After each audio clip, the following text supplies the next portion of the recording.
آدمی شراب پیتا ہے، وہ آدمی جو نہیں پیتا ہے عام دنوں میں وہ بھی اس دن پیتا ہے، اس لیے کہ بغیر اس کے پیے ہوئے اس کا تہوار ہی سیلیبریٹ نہیں۔ شراب پینے کے بعد پھر وہ ایکسیڈنٹ کرتا ہے، وہ خود بھی مرتا ہے، اپنے ہاتھ پیر توڑتا ہے اور دوسروں کے بھی ہاتھ پیر توڑ دیتا ہے،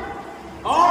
جا کے کہیں کود جاتا ہے۔ نہ جانے کتنے ایکسیڈنٹ ہوتے ہیں، نہ جانے کتنی برائیاں ہوتی ہیں۔ میرے عزیز و بزرگوں دوستوں، اس کے بغیر ان کے یہاں فیسٹیول اور تہوار کا کوئی تصور ہی نہیں۔ ایک تہوار ایسا بھی ہے جس میں انسان جو ہے وہ اپنے آپ کو حیوان بنا دیتا ہے، اپنا منہ پوت لیتا ہے اور نہ جانے کیا کیا ساری چیزیں کرتا ہے، اور اس کے بعد وہ اتنا کہہ دیتا ہے کہ صاحب برا نہ مانیں، آپ کسی کے منہ پر کیچڑ پھینک دیجئے، کسی کے کپڑوں میں غلاظت پھینک دیجئے اور آپ کہیے صاحب برا نہ مانیں۔ آپ جب انسانیت کے خلاف ایکٹیویٹیز کریں گے، گندی ایکٹیویٹیز کریں گے، تو پھر صاحب اس کو ہر آدمی غلط ہی سمجھے، جو اس کو صحیح سمجھے